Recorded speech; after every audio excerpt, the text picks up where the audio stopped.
Hello and welcome to another episode of Bang for Your Business. This is episode 3. We've got a really exciting guest today. This is someone who I worked with when I was at Evo magazine. Did some stuff with us there, and we kind of built a relationship from that point up until now. It's the director of Steeda UK, Robbie. Just to give, I guess, the people listening a little bit of context if they don't know about Steeda, could you tell us a little bit about the business, its history, and a little bit about your typical customer as well? Yeah, okay.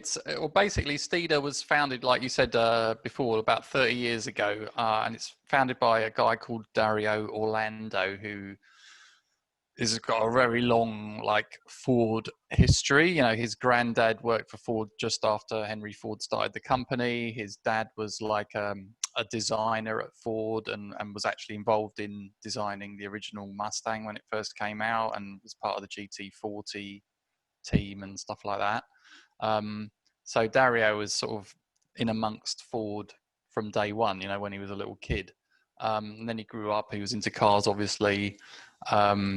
Started off sort of racing and driving performance, and then he was working with Ford as a test driver. So he was actually involved in the suspension testing and stuff for the Sierra XR4i, which is like a very un-American, what you'd imagine people over there were involved in. Everyone just thinks he just did Mustang.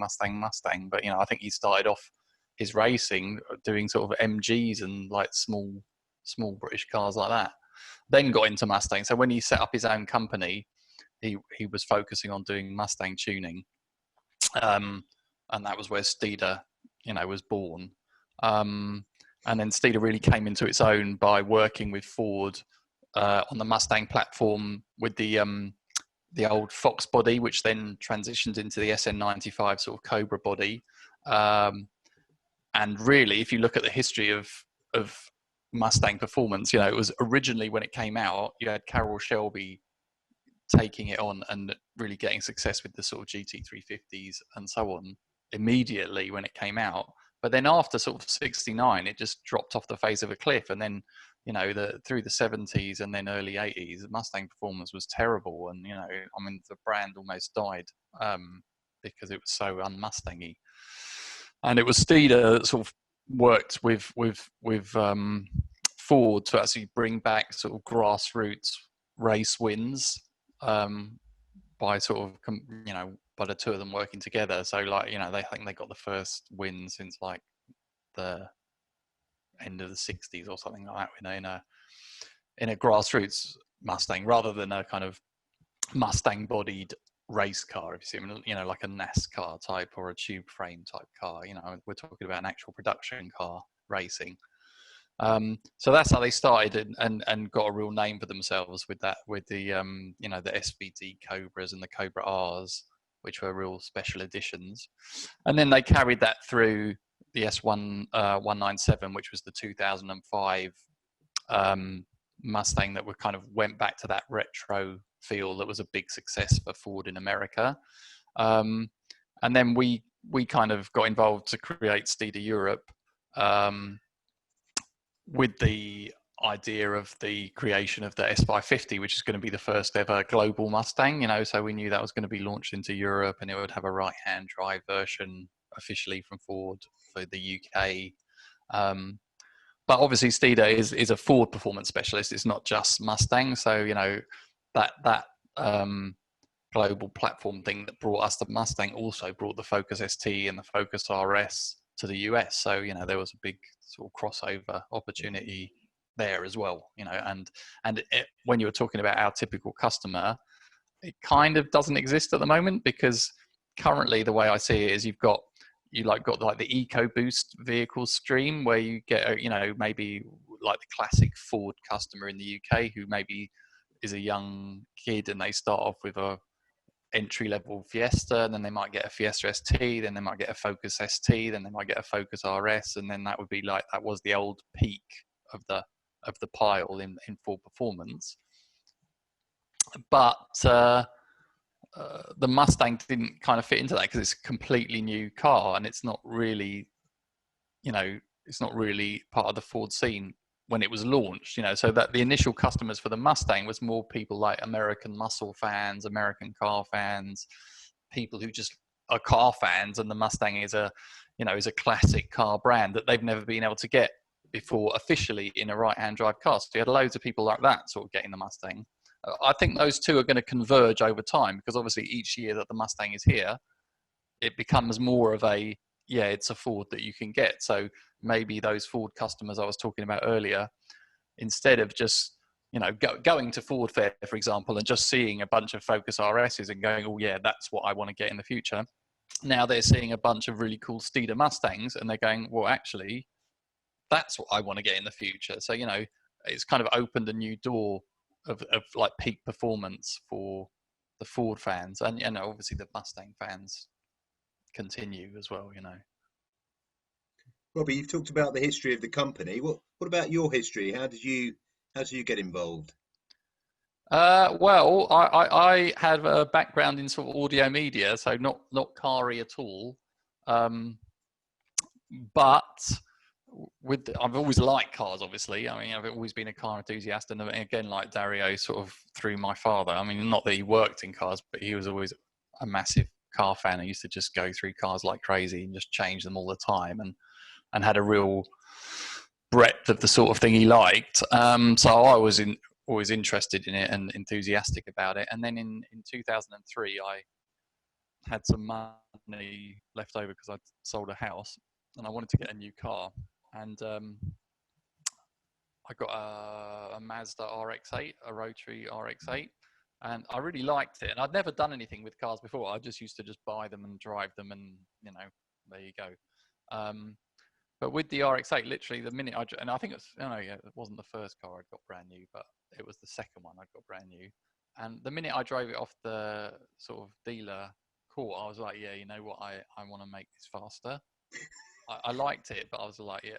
And it was partly because of the way I was driving it, because, you know, the thing with rotaries is they rev to like 9,000 revs, and I was used to driving like V8s and stuff. So, you know, a lot of the time I was driving and I was revving it to like 5,000 and then changing gears, because just that's what you're used to.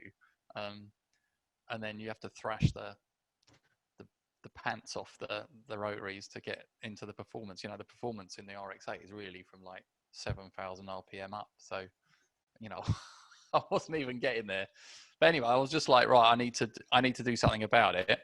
And so I did a lot of research, and I didn't really think anyone in the UK was, you know, I wasn't happy with anyone in the UK what they were offering and the places there were that I was going to give them my brand new car, and just, you know. And so there was a company in Florida who I thought was doing, they're called Pettit Racing, who were doing what I thought was the best approach to the RX-8. They weren't just saying, oh yeah, it's an RX-7, let's just do whatever we do to an RX-7 and then pretend it's an RX-8, you know. They were just doing it from a fresh start, and they were doing a lot of cool stuff. So I sort of saw it as an opportunity, because I thought, well, if I'm thinking this, and I got it literally as the RX-8 came out, so I was one of the first owners of an RX-8, and I think I had the first yellow RX-8 in the UK, for example. And I just thought, well, yeah, if I can't find any good answers in the UK, then probably no one else can as well. So I just contacted Pettit, and I was like, you know, do you want me to help you out in Europe, sort of thing, you know, in the UK and Europe? So they were like, yeah, okay. So I flew over there, sort of met them. Cam, who owns Pettit, is a really great guy. So yeah, we started that, and it wasn't really a job. It was more like I called it a jobby. It was like a hobby. There was a bit of a job, you know, because it wasn't full time, and it, you know, it's a very, very niche thing, you know, rotary performance. So I did that for a few years, and it's through Cam that I met Dario, because Cam was telling me one day about his mate, because Cam was a racing driver as well. So he was like, oh yeah, you should meet my mate Dario. He does really amazing stuff with Mustangs and stuff like that. So I had a chat with Dario, and I said, you know, he was like, oh yeah, do you want to do stuff in Europe for us? And I was like, yeah, because I was like, look, I don't want another jobby, because I haven't got enough time for that, and it's, you know, there's no, you know, what's the point? Because at that time, that was when it was the S197, so they were all just grey imports. Yeah. And I was like, look, there's not enough of them to make it worthwhile.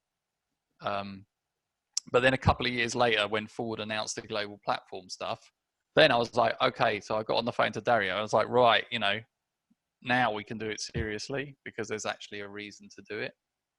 And so that's how I got into it. So it transitioned from a jobby to a job, really. That's quite exciting, really, isn't it? I mean, especially something that you're passionate about, being a petrol head at heart. I mean, I remember, going from something that was a hobby for you to, a career is incredible. And so, I mean, for you, since your time at, in your position at Steeda UK, have there been any kind of game-changing moments for you that kind of stick out? Well, I mean, really, I guess the main game-changing one is. Am I coming across all right? I'm getting all flashing weird stuff. I know. Okay. The main game-changing stuff is what I said initially. The idea of the global platform, because that's what has allowed us to get the Mustang over here, and that's what's made it. The chance for a big business, because obviously, I think the Mustang was like the biggest global selling sports car last year, and I think it was even beating the 911 in Germany, for example. So really had a global successful impact. Yeah. So, yeah. I think you might have covered it already, but what's the best decision you've ever made? Well, as an old history student, like my favorite quote in history was Mao Zedong, when someone said to him, "What are the impacts of the French Revolution?" And he said, "It's too soon to tell." So I always I think the best decision I ever made, I can't tell you yet. Yeah. In 10 years' time, maybe I can. Yeah. So we're obviously going through a tough time at the moment, and we're going to get into that in a little bit. What would you say up until this point has been the toughest period for the Steeda as a business? Well, actually, I'd say it was before sort of I got serious with Steeda. I was working with another company, and that all went to pot, and it was a very sort of ugly scenario which didn't go well. But it made me make a fresh start by myself and set up Steeda sort of by myself to do it, and just focus on that, and then leave this other motley crew behind. And you could probably put that back into the best decision category, because it was very tough at the time, because you feel like you'd invested quite a lot of effort into building something else. But going forward, it was probably the right move to sort of cut ties and then just go off and do Steeda by myself. So yeah, actually that might answer both those questions. Yeah.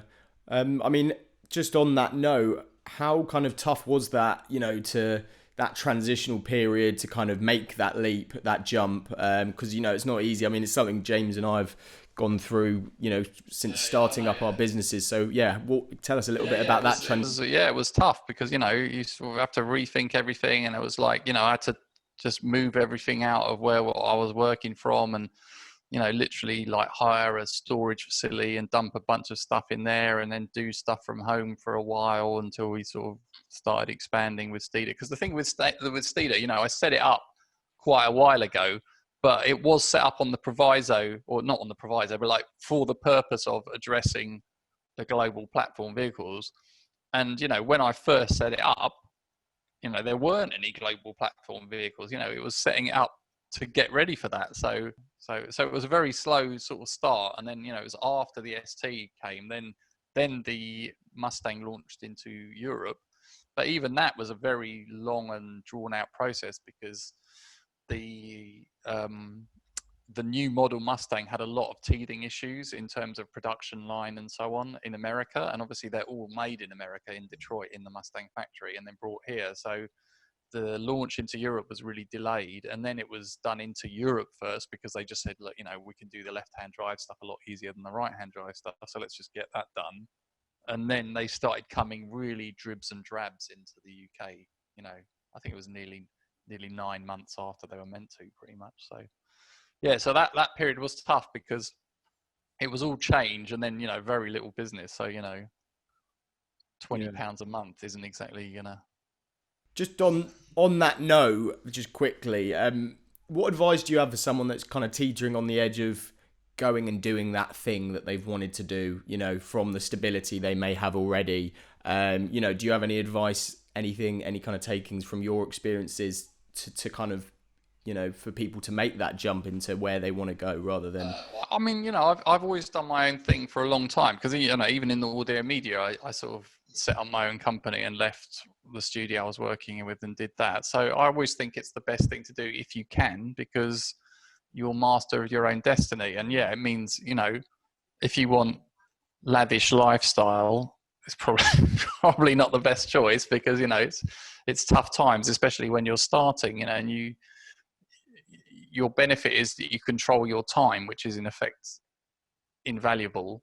But you know, you can't go, you know, some people I know sort of think, oh, I'll start my own company and then I'll just pay myself a huge wage, or you know, and you're just like, nah, that's just not how it works. You know, it's, you have to put a lot of effort in, and you're not getting any reward to start with. And if you can go, but obviously you have to be able to support yourself. So, you know, don't just do some sort of suicide mission where you're going to go, right, I'm going to throw it all away and I'm going to do this, you know, because you've got to have, you've got to be able to pay whatever bills you need or whatever. So, you know, but I think it's a great thing to do, but, you know, it's you have to go into it with the right mindset of it's going to be difficult, and you have to make some sacrifices up front and then try and get yourself into the black sort of as fast as you can. But You talked about when you were setting up how the production had been slower than you thought, and then it was driven into Europe. Yeah, just in terms of uncertainty and things coming, unexpected things. How do you go about adapting your strategy in the face of things like that? well, I mean, I guess this year is like a classic Yeah, example of that. I mean, because, you know, come January, because, you know, the Mustang is still relatively new, so we've really established the Steeda name in Europe pretty well, I think, and we are seen as, you know, one of the top names in the Mustang field. You know, if not the top, I'd like to say. You know, apart from the sort of Ford-owned yeah. badges of sort of Roush and Shelby. This year we were very excited because there's quite a few things that we were hoping to push on with and start doing. Because like one of the things, oh, pardon me. Let me see if I've got any water left. Not really. One of the things that sort of differentiates Steeda is that we don't just make parts, we make sort of whole vehicles as well. So we do like the Steeda serialized vehicles, which is like the Q500, which is the GT base car, the Q350, which is our EcoBoost base car, and then the Q850 Street Fighter, which is the supercharged GT car. And we also launched recently the Steve McQueen version of the Bullet Mustang. So it's like a limited edition version of the Bullet. So that's a really cool and very sought after car. And we were hoping to push that side of things on this year. You know, we've sort of started trying to have a partnership with Phillip Island, and we're doing a new thing with Sandy Cliff Ford in the UK, and we're continuing some stuff with some of our partners in Europe. So we had a lot of exciting stuff planned on that end, including a kind of currently being worked on top secret thing that I can't really say anything about, but that was also very exciting. And then obviously, yeah, you know, COVID crisis hits, and then suddenly it's like, oh, so I guess all that isn't happening then. And then it was just a case of see what happens, because we had no idea what the impact was going to be on us in terms of logistics, because obviously all our supply companies pretty much are all based in America, so we didn't know what was going to happen there. You know, we didn't know what was going to happen in terms of sales. You know, was there going to be a market left? You know, so yeah, it was really a case of just suck it and see. And then everything sort of went quiet for a bit. Big impact on our logistics. So the air freight allows us to sort of keep our stock fairly minimal, Yeah. and then just constantly just top it up as needed. And then if something goes out of stock, you know, even if a customer orders it, will be there the next week. So it's still not a big wait, you know. And then obviously when the US said, right, no more no more flights to Europe, How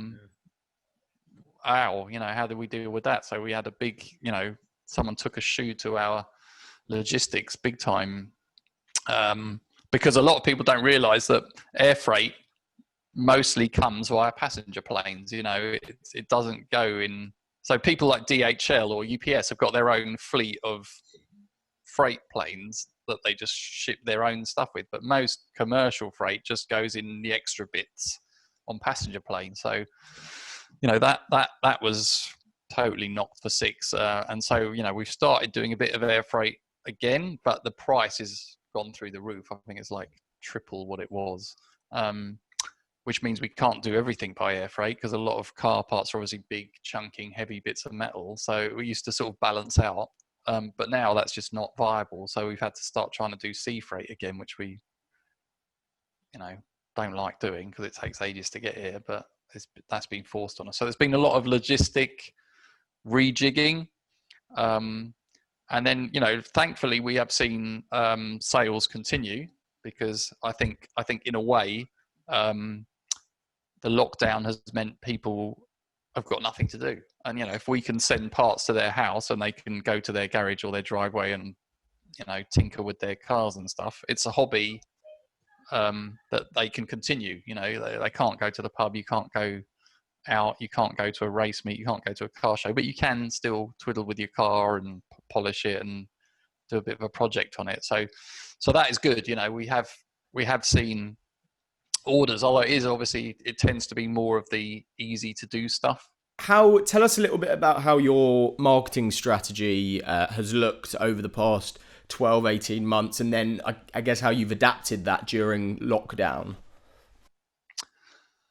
Well, in the last 12 months, I think the biggest change we did last year was relaunching our websites, because because we're European focused, and B, partly as a Brexit defence strategy. So it's just been, it's been one long business test after another. And I think it kind of goes back, we're talking about COVID, but I've forgotten, Brexit, which was the big crisis of last year for a UK based business, which is global, so we launched a new website last year, and it was a European based website, so it's all done in euro currency, and it has European language translation and stuff on it, and then we use that as an opportunity. That's the thing, I think with a crisis you have to try and be flexible and deal with the problems in front of you. So instead of just panicking or crying or just covering your eyes and just plowing on and going, oh yeah, everything's going to be fine, you have to try and be adaptable and flexible, and then also try and use it to your advantage, because a lot of times in business your problems is that just keep going and doing the same thing. So like we had a website which was kind of okay, it wasn't great, but it was doing, it worked, and so your human instinct is to go, yeah, that'll do, but when with the Brexit thing coming, I was like, well, we've got to address this, so let's get a new European website. And then you think, well, okay, that's a chance to actually update our website. So what we did was we designed a whole new website, used the fact that we were creating a European website as an opportunity to design and test a new website, because it's a separate URL and a separate website. So we weren't replacing our current website. It allowed us to do all the development and create a much better website without interrupting the operation of our current website. And then once we'd launched that one, we were then able to clone it back to our UK website. So now we've got the two websites, one UK focused in pounds and stuff, and then the other European one for euros. And obviously they're miles better than the old website. So, that was a kind of business crisis management, but also a way of improving the business. And also probably that was our main focus in terms of marketing, in that sense, because, when you're doing marketing, having a place where the customer's going to, because, we're a 21st century business, Steeda Europe, we don't have a shop, we're responsible for Steeda for the whole of Europe. So what we do is we do direct sales online through the websites, but we then appoint dealers and supply dealers and so on. And so the website is the equivalent of our shop for us. So, you know, a good website is a resource for our dealers as well, but also for our customers, because they're going to learn about the company, learn about the products, you know, see videos, get inspiration, interact. And so creating a much better website, when you do market, you're going to bring the customers to the website. So you're going to invite them into your shop, and then having a much better shop gives the customers a better experience and more confidence. So, I think it, yeah. Sorry, no, I was just going to say, I completely agree what you said about, you know, business is just always adapting, and it's about, you know, making sure that you adapt and use what's in front of you to your advantage in whichever way you can. So yeah, that makes a lot of sense, because that's it. I think, you know, one thing I've learned from being a business owner is it's just constant firefighting, isn't it? Yeah, and that's what I mean about, like, if you can try and use the fires to, you know, put the fire out, but then go, you know what, I need a fire strategy, and then you know, you keep trying to make incremental steps to try and make the business better and more efficient and better to run. Because, you know, if you're always firefighting, it can get a bit, you know, it can get a bit draining, and you don't get any energy to put stuff into new stuff and fun stuff, you know. Yeah. So is there much you're doing differently now in terms of marketing, or is it more kind of, you know, looking at the logistics, how you can kind of deal with that side of things more so than currently, because of the crisis, logistics is our main focus currently, because obviously, like I said, you know, our business is functionally getting stuff from America and bringing it here, and then distributing it and marketing it to the European customer base. And if you can't get the stuff from America, you got a fundamental problem.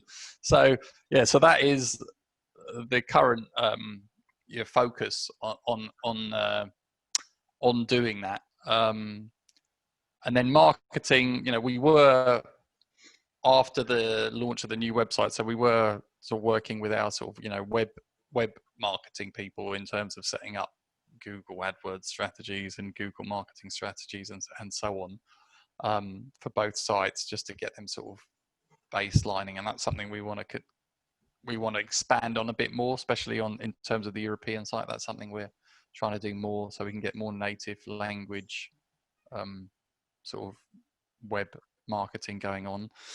And then, like I said, you know, what we were talking about in January was all these marketing plans we had for this year prior to the, you know, so like, for example, that show in Germany would have been a big launch base for a bunch of stuff that we've got sort of in development at the moment. And then obviously some other shows, and then we had some other plans. And like I said, you know, like, for example, Sandy Cliff Ford of launching their sort of partnership with us by building one of these Steve McQueen bullets. So they're building the first one in the UK, and it's going to be a real all-out supercharged one. So, you know, we're going to do a big round of marketing based on that. But again, you know, what are you going to do? It's all the schedules are knocked back, you know.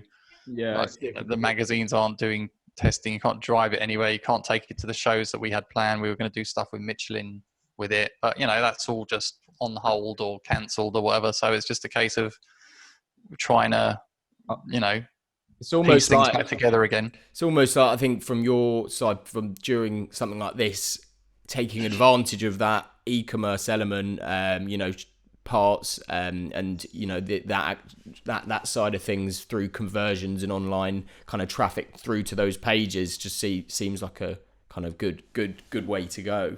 I was going to say, Robbie, you seem quite a positive chap. How do you stay positive at times like this? You talked about the crisis. At times like this, how do you?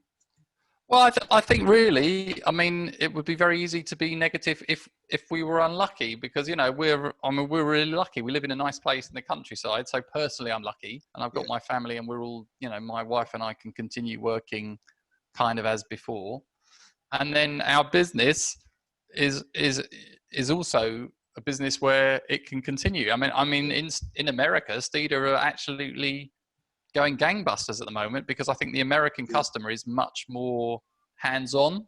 The one side of the business that I've said is, we do direct sales retail, but we also have our dealer network, and that's where, the business is really stopped, because, loads of our dealers are shut because, either they chose to shut for safety reasons, or they had to shut because of whatever country they were in or whatever. And, so, I feel really bad for them, and, good luck to them, that hopefully they can, get through the crisis okay, and then get back to work okay and stuff like that. Because, for those people, who'll be really struggling, and God, I feel really bad for all the people who've got other businesses, like, in tourism or restaurants or bars or anything like that. I think you've also told us about some of your experience in your career, that you've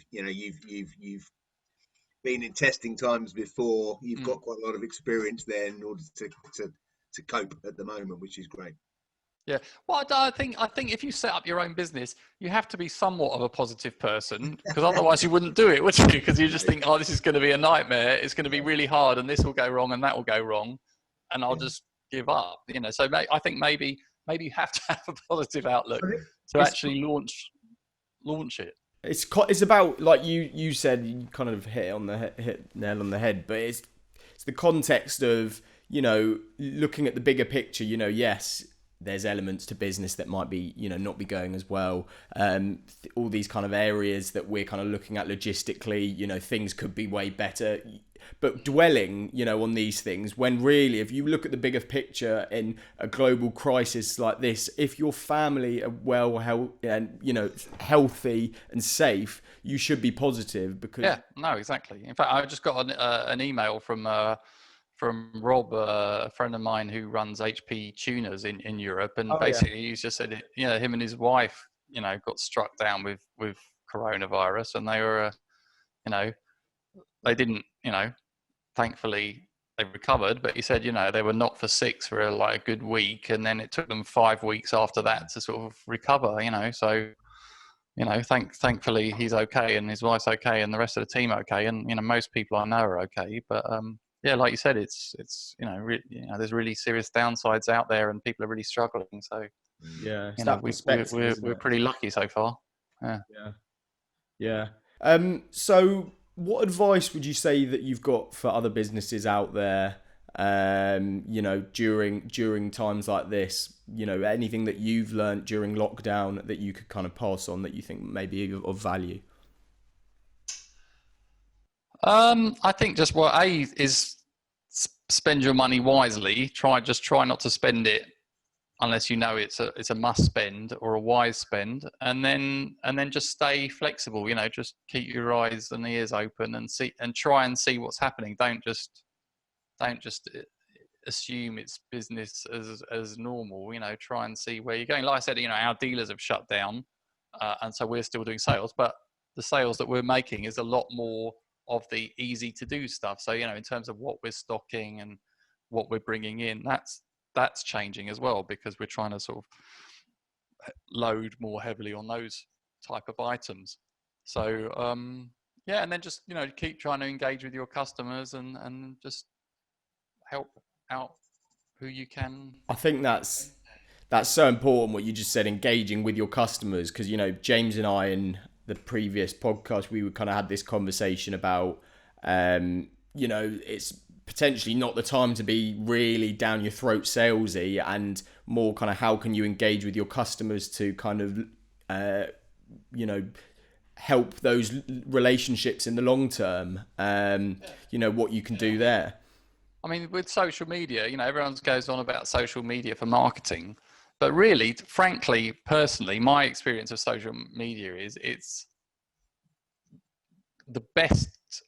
my best use of it is to literally talk to customers, like answering questions, having conversations with them. And it's just, this idea of sort of, doing an ad and it goes out on Facebook or Instagram or whatever, and lots of people see it, and you might get some clicks on it or something. Yeah, okay, maybe, but really, I find it as a good platform for being able to actually talk to people. I use Facebook a lot. I have a Facebook page, and not only our page, but also groups and clubs and stuff like that where people gather in the car world. It's just it's just good to be active on that and sort of show your face and show interest. And because that's what I tell my clients that a lot as well. It's, you know, we run Facebook ads for them to grow their followings, to grow their engagement. But then once they've got that engagement, like you say, it's pointless to have unless you are connecting with those customers. Rather than, you know, there could be that engagement and that community there, but you're not kind of driving that with conversation, you know, getting back to them. And like you say, that's why that connectivity is so important. Yeah, and to be honest, you learn a lot from it as well. You know, like how people have interacted with the product, or if they had an issue with something, or they weren't sure about something, and then that allows you to go, oh yeah, you know what, that listing is a bit confusing, or maybe I can add that as a tip to, you know, if this happens, you should do this, or, you know, you can actually, you know, if you listen to people and see how the end users are dealing with it, and you can help yourself. Yeah. Robbie, what impact do you think this will have on your market moving forward? Oh, I wish I knew. I think back to Mao Zedong. Yeah. He was a wise man. Yeah, no, it's I don't know. It just depends how long it goes on for. You know, is it going to get? There's no end in sight at the moment. That's the problem. You know, there's no, until there's like vaccines and cures and stuff. Then who knows? You know. It's just it's the uncertainty, isn't it? That's difficult. All we can try and do is exactly. Yeah, it's not like you're saying, oh well, we just need to get to the end of June and then everything's fine. It's just like, well, you know, like I said, as far as I'm concerned, I'm taking it for our business that there's no big shows, no events and stuff like that happening for the whole year. You know, we do things called the Steeda driving experience days, which are like North Wheel driving days, just a good laugh basically, and it's a little marketing thing, and we can do some content creation and stuff on them, and mainly just fun really, and just a good chance to interact with customers on a one-to-one basis, but in cars rather than at a show where it's static. So, you know, we cancelled one already, which was in May, and then we got another one booked, which was August the 28th. So like that might go ahead because, you know, it's a sub 20 people on an airfield and you get there in your car. So it's like a safe to get to event.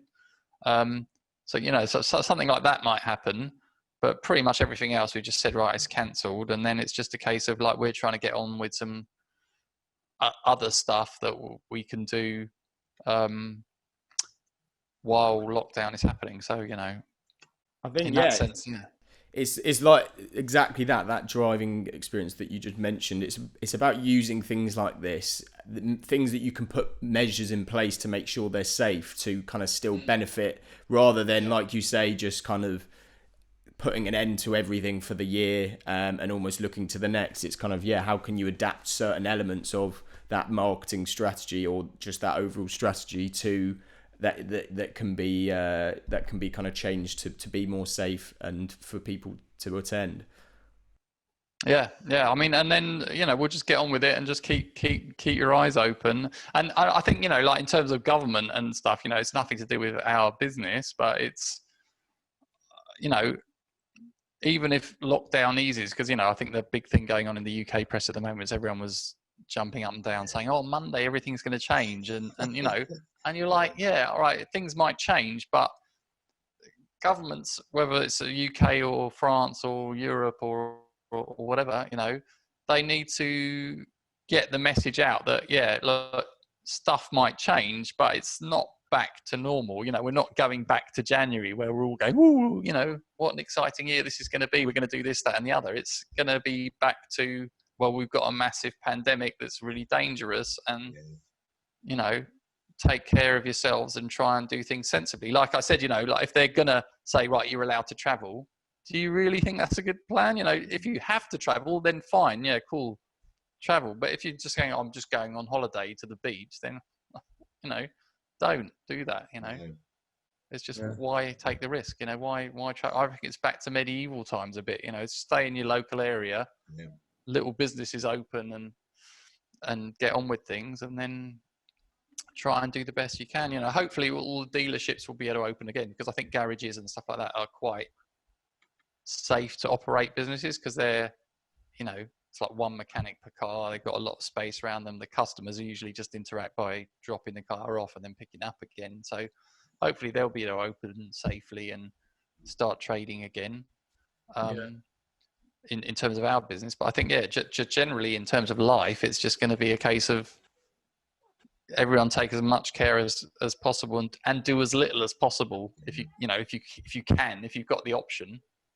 Like our school, the local schools sort of said, oh look, if you want, you can start going back to school from next week, and we were like, well, no, like we're both at home, so we can have the kids at home, so we'd rather keep the kids here, so someone else who has to go to work and has to, can't look after the kids at home, then that gives them the chance to put the kids into a sort of less populated schoolroom, Yeah.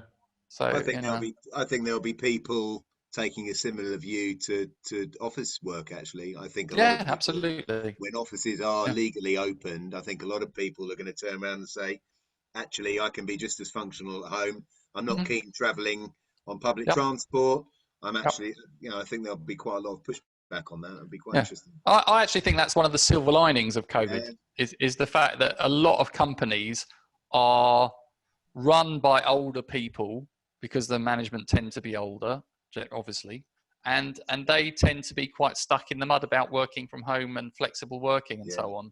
And I think a lot of people will have realised that they can do their job at home successfully, if not all the time, at least a good deal of the time. Even if it's one day a week or whatever, maybe you can go into work one day a week, or maybe you can do one day a week at home. But I think the idea of being a lot more flexible should be able to help a lot of people have better lives of work, because let's face it, who likes commuting? Not very many people. I was reading this morning, there's been a big uptake of people inquiring about buying properties out of towns, and in response to this and being able to work from home much more. So exactly. Well, I mean, you think about it, like 21st century working, like flexible working, and the thing is, it's not outsourcing. I was talking to my cousin about this, and it's the difference between a company saying, oh great, I can get a bunch of cheap workers by hiring people in Malaysia or something, is outsourcing. But the idea of sort of getting your workers and saying, well, you can live in Norwich and then just come to London once a week or once a month, or whatever you deem reasonable. Or even if you go, well, you can stay in Norwich the whole time, but if we need you, you can come here, or we can go and meet you in somewhere or something like that, or you can go and see a customer, or it makes things much better. And then that actually reduces the pressure on the cities, helps spread the sort of economic growth all around the country, and it would stop congestion, pollution, all these other things. There'll be ancillary benefits, and like I said, like life-work balance, because as well, if you take 1 million people commuting and they're spending an hour and a half or 2 hours or 3 hours a day commuting, they're not being economically useful. If they've got an extra 2 hours a day, 3 hours a day, they can go to the gym or the cinema, or do something else, or watch films, and then they're actually. I think this is similar again with, like, you'd kind of mentioned some business owners kind of stuck in the mud, stuck in their kind of traditional ways of working. I think that same thing is kind of falling into kind of marketing as well. A lot of kind of old school businesses wouldn't necessarily be open to social media and connecting with their audience or their customers through social media, but almost because of this, they're forced into doing that. Which is kind of opening them up to kind of how effective that can be in a means of communicating with your kind of following and your audience. Yeah. No, I mean, I think that's maybe the one bright side of it is it's maybe going to help people do that, because I think a lot of people like working at home. If they can, not necessarily all the time, because obviously some people like going to the office and hanging out and chatting with people and having that sort of camaraderie in the office and stuff. So people like that as well. But I think there's people who like both, and I think this will help people who want to stay at home be able to justify staying at home, because if their boss is like, well, yeah, you've been doing good work when you're at home, they can't really say no, you know, Yeah. unless they just want to be, you know, dicks about it, sort of thing. So. Yeah. Well, no, Robbie, I mean, I think that's pretty much it. Thank you so much for your time today. It's been really, really invaluable. Do you want to plug any of your Steeda's channels? We'll obviously put them all in the description, but if there's, you know, in terms of your Instagram, Facebook pages. It's mainly at Steeda UK. So I think that's the Facebook and the Instagram. Yeah, definitely. Keep an eye out for these guys. Give them a follow. Thank you so much for your time, guys. If you kind of found this useful, please give it a like, share it with anyone it may offer some value to, and yeah, we will see you in the next one.